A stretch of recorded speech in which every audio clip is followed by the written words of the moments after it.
बिस्मिल्लाहिर्रहमानिर्रहीम रब्बि इश्रह ली सदरी व यस्सिर ली अमरी वहलुल उक़दतम मिन लिसानी यफ़क़हू क़ौली। अस्सलाम वालेकुम जी, मुकास आपके सामने हाजिर है। अच्छा, लास्ट वीडियो के अंदर हम लोगों ने बात की थी कि बर्ड परचेजिंग के हवाले से आप लोगों को किन किन बातों को जो है मद्देनज़र रखना चाहिए। अब बर्ड हमारा परचेज हो गया, बर्ड को आप लोगों ने घर लेके आए, अब उसके आगे जो है आप लोगों ने क्या एहतियात करनी है, इन सब चीज़ों के ऊपर आज इंशाल्लाह जो है वो हल्की फुल्की डिस्कशन करेंगे। तो टाइम को जाएगी बगैर जी वीडियो का आगाज़ करते हैं। बिस्मिल्लाह करते हैं। सबसे पहले तो जब आप लोगों ने कोई बर्ड परचेज किया, उसको घर लाने से पहले आप जो है जिस ब्रीडर से बर्ड परचेज कर रहे हैं उसके कोशिश करेंगे उसके एटमॉस्फेयर के बारे में उस बंदे से जो है वो आप पूछ लें कि आपने जो है वो बर्ड जिस जगह पे रखे हुए हैं वहाँ पे उसका एटमॉस्फेयर किस तरह का है, उसने किस कंडीशन के अंदर जो है वो बर्ड को रखा हुआ है, और मतलब कि उसने गर्मियों के अंदर क्या वो एसी यूज़ करता है, सर्दियों के अंदर क्या वो किसी किस्म का कोई हीटर वगैरह यूज़ करता है, क्योंकि इन चीज़ों का बर्ड के ऊपर जो है वो बहुत इफेक्ट होता है। बर्ड जो है वो उस माहौल का उन चीज़ों का जो है वो आदी हुआ होता है, लेकिन जब आप उसको अपने घर ले जाके बिल्कुल टोटली एक डिफरेंट जो है वो माहौल देते हैं, बिल्कुल टोटली एक डिफरेंट जो है एटमॉस्फेयर देते हैं, तो फिर किसी हद तक जो है वो बर्ड स्ट्रेस में जाने का जो है वो खतरा होता है, या बर्ड जो है आपको थोड़ा सा डिस्टर्ब भी हो सकता है। तो ये चीज़ आपने सबसे पहला पॉइंट, तो ये चीज़ आपने जो है नोट करनी है। सेम उसी तरह का एटमॉस्फेयर, सेम उसी तरह का जो है माहौल वो आपने अपने बर्ड को देना है। अगर दे देंगे तो बहुत ज़्यादा बेहतर है, वरना आपका बर्ड थोड़ा सा स्ट्रेस में जा सकता है, फिर उस स्ट्रेस से निकलने में उसको थोड़ा टाइम लग सकता है, और जो माहौल आप उसको थोड़ा डिफरेंट माहौल जो है वो आप उसको प्रोवाइड कर रहे हैं, उस माहौल में एडजस्ट होने में उसको थोड़ा सा टाइम लग सकता है। अच्छा, दूसरा पॉइंट आ जाता है डाइट। आपने जो है वो डाइट के हवाले से बहुत ख्याल रखना है। जब आप कोई नया बर्ड लेके आए, आपने उस ब्रीडर से पूछ लेना है कि जी आप सोफर कौन सा यूज़ करवा रहे हैं, आप दाने के अंदर जो है वो मिक्स सीड जो है वो कौन सी यूज़ करवा रहे हैं, पानी जो है वो बिल्कुल सादा देते हैं, या फिर पानी के अंदर किसी किस्म के कोई कैल्शियम मल्टीविटामिन वगैरह जो है वो ऐड करके आप अपने बर्ड को यूज़ करवा रहे हैं। अगर तो ये सारी चीज़ें वो आपको बता दे, अगर आप पूछ भी लें या वो आपको खुद बता दे तो अच्छी बात है। सेम कोशिश करें कि वही चीज़ें जो है या वही सॉ फूड, वही सीड मिक्स या उसी तरह का जो है वो पानी वगैरह जो है वो आप अपने बर्ड को उस बर्ड को जो है वो यूज़ करवाएं, ठीक है।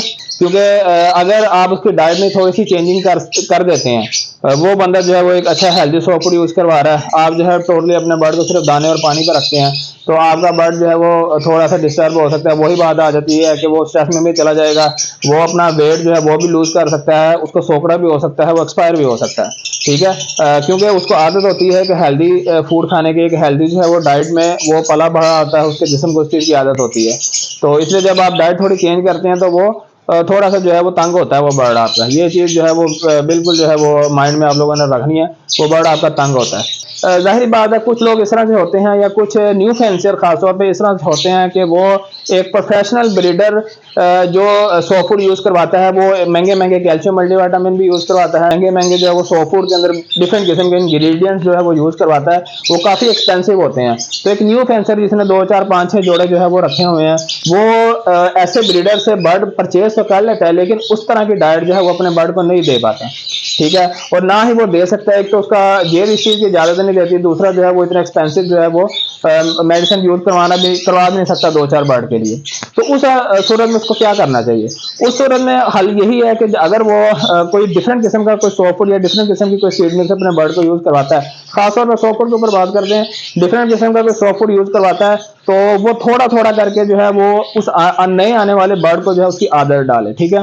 तो अगर वो टोटली एक डिफरेंट किस्म का सॉ फूड या डिफरेंट किस्म की जो है वो डाइट अपने अंदर डाइजेस्ट करेगा, तो उसका अंदरूनी जो निज़ाम है या डाइजेशन सिस्टम जो है उसका थोड़ा डिस्टर्ब हो सकता है। आपने उसको क्या करना है, आहिस्ता आहिस्ता थोड़ा थोड़ा करके आधा चम्मच या आधे से भी आधा चम्मच जो है वो उसको थोड़ा थोड़ा सॉ फूड करके एक दिन छोड़ के एक दिन के गैप से जो है वो आप उसको दें, अपने बाकी बर्ड के मुताबिक जो है वो उसको उस आदत के अंदर डालें। आहिस्ता आहिस्ता 15 दिन 20 दिन तकरीबन जो है वो आप उसको इस रूटीन के अंदर लेके आएँ। उसके बाद जब आप देखें यार हाँ ये मेरे सॉ फूड जो है वो खाना स्टार्ट हो गया और इसको आदत हो गई है, तो फिर आप जो है उसको नॉर्मल अपने दूसरे बर्ड की तरह जो है ट्रीट करें। तो डाइट भी आ गई, तो इससे अगली चीज़ बहुत ही मेन पॉइंट है, बहुत ही अहम पॉइंट है, ये बायर के हवाले से भी है और सेलर के हवाले से भी है।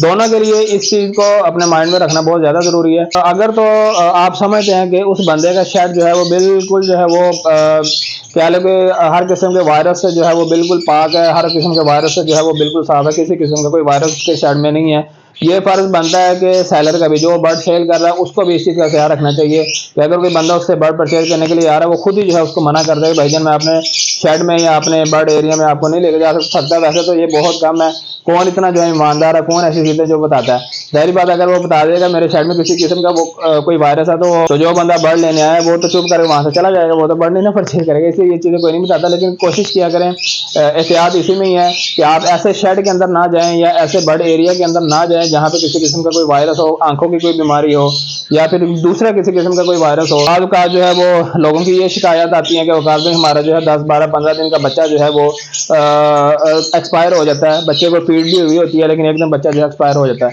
ये असल में पोलियोमा वायरस की जो है निशानदेही होती है। और बच्चे के जो बॉडी के ऊपर जो है वो ब्लू कलर के जो है वो धब्बे जो है वो आना शुरू हो जाते हैं। बर्ड का जो बच्चे का जो पोटा होता है वो भी जो है वो भरा होता है, लेकिन फिर भी बच्चा जो एक्सपायर हो जाता है। तो ये पोलियोमा की निशानी होती है। पोलियोमा जो है वो बड़े बर्ड को किसी किस्म का कोई नुकसान नहीं पहुंचाता, बच्चों को जो है इफेक्ट करता है। तो इस तरह के डिफरेंट किस्म के जो है वो आंखों की बीमारी का कोई इन्फेक्शन आ जाता है। इसके बारे में तो मैं आपको अपनी एक मिसाल दे देता हूँ। मेरे बहुत ही प्यारे भाई हैं रिजवान भाई, तो आज से तकरीबन 2 साल पहले की बात है, उनके शेड के अंदर आंखों की बीमारी का कि मसला आया हुआ था। तो उन्होंने मुझे कहा कि वकार भाई आएँ ज़रा देखें आके इसका क्या हल करना चाहिए। तो मैंने सबसे पहले तो उनको कहा कि आप ये बर्ड जितने भी हैं इफेक्टेड आपकी बर्ड एरिया में या बर्ड रूम में जो आंखों की बीमारी से जो है वो इफेक्ट हुए हैं, उनको आप पकड़ें किसी दूसरे कमरे में ले जाएं। उन्होंने शिफ्ट तो कर दी है बर्ड, लेकिन जब मैं चेकिंग के लिए गया, जब मैंने वहाँ पे बर्ड को एनालाइज किया, देखा, तो मैंने ट्रीटमेंट वगैरह उनको बता दी। माशाल्लाह काफ़ी उन्होंने जो है वो बर्ड रिकवर करवा लिया था। कोई 1-2 बर्ड आई थिंक उनका एक्सपायर हुआ था, वरना फिर तकरीबन कोई 15-20 तकरीबन उनके बर्ड जो है वो इफेक्ट हुए थे इससे। तो उस वक्त जो है क्या हुआ कि मैं जब चेकिंग करने के लिए गया वहाँ पे, मैंने उनको सारा गाइड किया, अल्हम्दुलिल्लाह उन्होंने काबू पा लिया। मैं घर आया तो रात का टाइम था, तो मेरे से गलती ये होगी कि मैं जो है वो जल्दी जल्दी में ऊपर आके अपने बर्ड का जो है वो पानी वगैरह निकालना था। सर्दियों के दिन थे, पानी वगैरह मैंने निकालना था। मैंने कहा कहीं बर्ड नहा ना ले रात के टाइम या पानी ना पी ले ठंडा। तो मैं जो ऊपर आया, मैंने पानी वगैरह निकाला और इसी तरह जो है वो मैं नीचे चला गया। कैरियर क्या बना, मेरे कपड़े जो थे उस वायरस का कैरियर बने। मैं जो है वो रिजवान भाई के घर गया, वहां से जो है वो वायरस कहीं मेरे कपड़ों के अंदर जो है वो घुल मिल गया, मुझे नहीं पता चला। मैं जब दोबारा अपने शेड के अंदर आया, वही वायरस जो है मेरे शेड में आ गया। तो उससे ये हुआ था कि जो मेरे बच्चे थे ना, छोटे जो चिक्स थे, वो थोड़े से अफेक्टेड हुए थे। अल्हम्दुलिल्लाह इतना ज़्यादा इशू नहीं हुआ था। कोई कह लेंगे कोई मेरे कोई 5-7 चिक्स जो है वो इफेक्ट हुए थे। लेकिन कहने का मकसद ये है कि बहुत सी चीज़ें जो है वो कैरियर बन सकती है किसी भी किस्म के वायरस की। ठीक है, आपके कपड़े भी बन सकते हैं, कोई बर्ड जो है वो किसी दूसरे घर से आया हुआ वो भी आपके बर्ड एरिया में जो है वो डिफरेंट किस्म के वायरसेस का जो है वो कैरियर बन सकता है। तो इसलिए जो है वो आप लोग एहतियात करें। अगर किसी से बर्ड परचेज करने जाएं, अगर तो उसका शेड जो है वो इन चीज़ों से बिल्कुल पाक साफ होता, आप विजिट कर लें, वरना जो है कोई ज़रूरत नहीं है शेड विजिट करने की। और बहुत से जो है वो ब्रीडर इस तरह के भी हैं, अगर उनके पास कोई बंदा बर्ड परचेज करने के लिए आता है, तो वो भी यही करते हैं कि अपना शेड या अपना बर्ड रूम जो है वो किसी को नहीं दिखाते। वो क्या करते हैं कि छोटे केज के अंदर जो है बर्ड को डाल के नीचे ले जाते हैं, या जहाँ पे उन्होंने जो है बर्ड देने होते हैं उस एरिया में ले जाते हैं, वहाँ पे जाकर उसकी हर चीज़ चेक करवा के वहीं से बाहर ही फारिग कर देते हैं। ठीक है, कुछ ब्रीडर इस तरह के भी हैं जो बहुत एक अच्छे लेवल पे काम कर रहे हैं। उन्होंने अपना ब्रीडिंग सेटअप एक अलहदा रखा हुआ है और ट्रेडिंग सेटअप जो है वो अलहदा रखा हुआ है। जो उनका ब्रीडिंग रूम होता है, जो उनका ब्रीडिंग सेटअप होता है, वहाँ पे सिर्फ बर्ड ब्रीड कर रहा होता है। वहाँ पे वो किसी बंदे का जो है वो दाखिला जो है वो वहाँ पे नहीं करते। ठीक है, दाखिला वहाँ पे ममनू होता है, किसी भी आउटसाइडर को जो है वो उस एरिया के अंदर लेके नहीं जाते। तो लेकिन जब उन्होंने कोई बर्ड सेल करना होता है, वहाँ से बर्ड पकड़ते हैं, बच्चा पकड़ते हैं, अपने ट्रेडिंग रूम में ले जाते हैं। वहाँ पे उन्होंने मल्टीपल किस्म के जो सेलिंग के लिए बर्ड होते हैं वो रखे होते हैं, वो विजिट करवा देते हैं किसी विजिटर को या फिर किसी बायर को। तो लेकिन जो है अपना ब्रीडिंग रूम जो है वो विजिट नहीं करवाते। ठीक है, तो इस तरह से भी कुछ लोग एहतियात करते हैं। तो आप लोग भी यार इस चीज़ के हवाले से कोशिश किया करें, एहतियात किया। तो ये भी एक बहुत अहम और आज की वीडियो का जो है सबसे मेन पॉइंट जो था वो ये था। ठीक है, अच्छा, ये कुछ पॉइंट हो गए, इस पर काफ़ी लंबी डिस्कशन होगी। बर्ड जो है अपने घर लेके आते हैं, क्या डायरेक्ट उस बर्ड को आप अपने बर्ड रूम में लेके जा सकते हैं या नहीं? ठीक है, वही पिछले पॉइंट से ही इसको रिलेट करूंगा। आपने इस चीज़ का लाजमी ख्याल रखना है कि अगर तो उस बंदे का किसी आप एक अच्छे और प्रोफेशनल ब्रीडर से जो है वो आप बर्ड परचेज करते हैं, आया कि वो जो है वो वीकली वहाँ पे जो है वो स्प्रे करता है वायरसेस के, वीकली जो है वो स्प्रे करता है कि माइट्स वगैरह के। उसके अलावा वो जो है वो सफाई ट्रेज वगैरह की और बर्ड एरिया वगैरह की जो है वो प्रॉपर करता है। तो फिर आपको किसी किस्म की कोई एहतियात की ज़रूरत नहीं होती, आप डायरेक्ट उसको अपने बर्ड एरिया में लेके जा सकते हैं, उसमें कोई किसी किस्म की कोई घबराने का वाला आपको मसला नहीं है।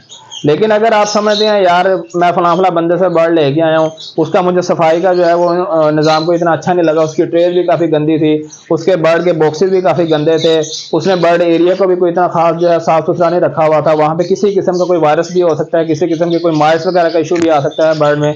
तो अगर इस तरह के डाउट्स आपके जहन में किसी किस्म के होते हैं तो आपने फिर उस बर्ड को क्वारंटाइन करना है। क्वारंटाइन तकरीबन आपने कम से कम 1 महीना जो है वो आपने उसको 1 से 1.5 महीना जो है आपने उसको अपने बर्ड एरिया से बिल्कुल अलहदा रखना है। अगर तो उसके अंदर किसी किस्म के ऐसे सिम्टम नजर आ गए, तो कोई वायरस हुआ उसके अंदर, या कोई आंखों की कोई बीमारी हुई, या इसके अलावा कोई मजीद इंटरनली उसको कोई किसी किस्म की कोई डिजीज होगी, तो वो 1 से 1.5 महीने के अंदर वो अपना आप दिखा देगी।